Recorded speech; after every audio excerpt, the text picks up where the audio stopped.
வணக்கம் மனிதர்களே. இன்னைக்கு இந்த எவ்ரி ஃப்ரைடே நிகழ்ச்சி 6th எபிசோட் நாம செய்றோம். வாரம் வந்துட்டு இந்த நிகழ்ச்சிக்கு நல்ல ஆதரவு கொடுத்துட்டு வரீங்க. அதுக்கு முதல்ல வாழ்த்துக்கள் மற்றும் பாராட்டுக்கள். ஓகே, நம்ம நிகழ்ச்சிக்குள்ள போலாம். அதாவது ஒவ்வொரு வாரமே வந்துட்டு பாத்தீங்கன்னா மிக மிக மிக முக்கியமான டாபிக் அப்படின்னு சொல்லிதான் நான் ஆரம்பிக்கிறேன். ஓகே, அந்த வகையில வந்துட்டு இன்னைக்கு ரொம்ப முக்கியமான டாபிக் என்ன அப்படின்னா அரசியல். அப்ப அரசியல்னு எடுத்துக்கிட்டா நம்ம மாநிலமா இருக்கட்டும் இல்ல நாடா இருக்கட்டும், எந்தெந்த விஷயங்களை ஒரு தலைமை பொறுப்புல இருக்கிறவங்க செயல்படுத்தி இருக்கணும் அப்படிங்கிறது அவங்களுக்கு தெரியுதோ இல்லையோ மக்களாகிய நமக்கு கண்டிப்பா வந்துட்டு தெரியணும். அப்போ முக்கியமா 4 விஷயத்த இவங்க செயல்படுத்தி இருக்கணும். அப்ப செயல்படுத்தி இருக்காங்களா அப்படிங்கறத நம்ம பார்க்கலாமா?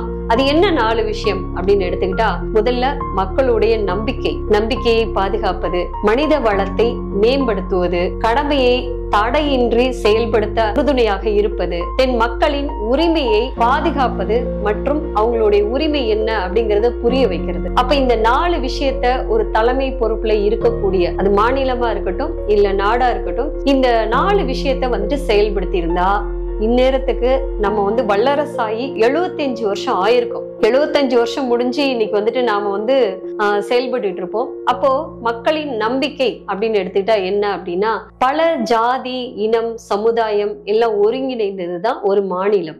அதே போல பல மதம், மார்க்கம் எல்லாம் ஒருங்கிணைந்ததுதான் நாடு. அப்போ அந்த வகையில நம்மளுடைய மாநிலம்னு முதல்ல எடுத்துப்போம். மக்களுடைய நம்பிக்கையா இருக்கக்கூடியது என்ன அப்படின்னா, ஜாதி, சமுதாயம், பொருளாதாரம், ஆன்மீகம், அரசியல், இப்படி சொல்லிக்கிட்டே போலாம். அப்போ மக்களுடைய நம்பிக்கை என்னவா இருக்கோ அந்த நம்பிக்கையை பாதுகாப்பதுதான் தலையாய கடமை, ஒரு தலைமை பொறுப்புல இருக்கிறவங்களுடைய கடமை. 2வது என்ன அப்படின்னா மனித வளம்னு எடுத்துக்கிட்டீங்கன்னா, நம்ம நாட்டுல, நம்ம மாநிலத்துல எவ்வளவு இளைஞர்கள் படிச்சு வேலை இல்லாம இருக்காங்க, இல்ல குழந்தைகள் கல்வியை தடை இல்லாம படிக்கிறதுக்கு என்ன வழி, தொழில் செய்ய திறமை இருந்தும் எவ்வளவு பேர் தொழில் செய்யாம இருக்காங்க. இதெல்லாம் கவனிச்சு தனிநபர் முன்னேற்றத்துக்கு எந்த தலைமை பொறுப்புல இருக்கிறவங்க செயல்படுறாங்களோ அந்த நாட்டினுடைய ஒரு டாக்ஸ் பேயரா மாறி இந்த மக்கள் அவங்களுக்கு ஒரு சப்போர்ட்டரா மாறிடுவாங்க. அப்போ தனிவள, அதாவது மனித வள மேம்பாடுங்கிறது ரொம்ப முக்கியம். ஏன்னா ஒரு குழந்தையை இன்னைக்கு நம்ம படிக்க வைக்க ஆரம்பிக்கிறோம், நம்ம நாட்டுல இருக்கக்கூடிய எவ்வளவு சிறு குழந்தைகள் படிக்கிறதுக்கு இந்த நாடு உதவுது அப்படின்னா, நாளைக்கு இவங்கதான் இந்த நாட்டினுடைய ஒரு டாக்ஸ் பேயர். அதே போல விவசாயம், தொழில், ஒரு ஜாபுக்கு போறவங்க. அப்ப இவ்வளவு இளைஞர்கள் படிச்சு வேலை இல்லாம இருக்காங்க.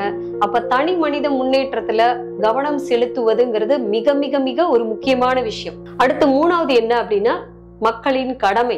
அரசு அலுவலர்களா இருக்கலாம், அரசு அதிகாரிகளா இருக்கலாம், பொதுமக்களா இருக்கலாம், அவங்களோட கடமைய எந்த வகையில இடையூறு இல்லாம அவங்க செயல்படுத்தணும் அப்படிங்கிறத மக்களுக்கு புரிய வச்சு, அரசு அலுவலர்கள், அதிகாரிகள் அவங்களோட கடமையை செய்யறதுக்கு உறுதுணையா இருக்கிறது ஒரு தலைமை பொறுப்புல இருக்கிறவங்களுடைய ஒரு பொறுப்பு. 4வது என்ன அப்படின்னா, மக்களின் உரிமை. மக்களுடைய அடிப்படை உரிமை என்ன? நாட்டுல ஒரு குற்றம் நடக்குதுன்னா மக்கள் எப்படி அதை வெளிக்கொண்டு வரணும், பேச்சுரிமை என்ன, அந்த விஷயத்த பத்தி எப்படி எடுத்து சொல்லலாம், அப்ப அது பேச்சுரிமைன்னு ஒண்ணு இருக்கு இல்லையா? அப்ப இந்த மாதிரியான விஷயங்களை, இந்த உரிமைகளை மக்கள் எப்படி செயல்படுத்தணும், இது போல இந்த 4 விஷயங்களை கவனிக்கக்கூடியதுதான் ஒரு தலைமை பொறுப்பு, ஒரு லீடருடைய ஒரு பொறுப்பு. அது மாநிலமா இருக்கட்டும், ஒரு நாடா இருக்கட்டும்.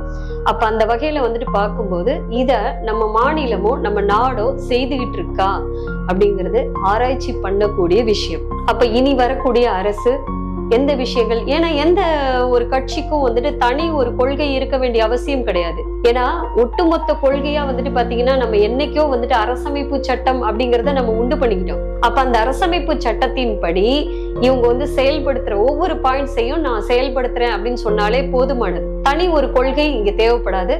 சோ இந்த 4 விஷயத்த செய்துட்டா நம்ம நாடு அடுத்த நாளே வல்லரசாகிறதுக்கு வாய்ப்புகள் 100% உள்ளது. சோ இது போல ஒரு முக்கியமான தகவல்களை நான் திரும்பவும் உங்கள்கிட்ட எதிர்பார்த்துட்டு இருக்கேன். நாமளும் ஒவ்வொரு டாபிக்க வாரம் பேசிட்டே இருக்கோம். நீங்க எந்த டாபிக்க பத்தி அறியாம இல்லாம, நாம இயலாம இல்லாம, நாம தெளிவா ஒரு விஷயத்தை தெரிஞ்சுக்கிறதுக்காக தான் இந்த எவ்ரி ஃப்ரைடே நிகழ்ச்சி. அப்ப எந்த நிகழ்ச்சியோடைய, எந்த விஷயத்தினுடைய ஒரு உண்மை தன்மை தெரியணும் அப்படின்றது தெரிஞ்சாலும் நீங்க கமெண்ட் பாக்ஸ்ல சொல்லலாம். தெரியணும் அப்படின்னாலும் நீங்க கமெண்ட் பாக்ஸ்ல தெரியப்படுத்தினீங்கன்னா அடுத்து வரக்கூடிய வாரத்துல நம்ம அதை பத்தி நம்ம விவாதிக்கலாம்.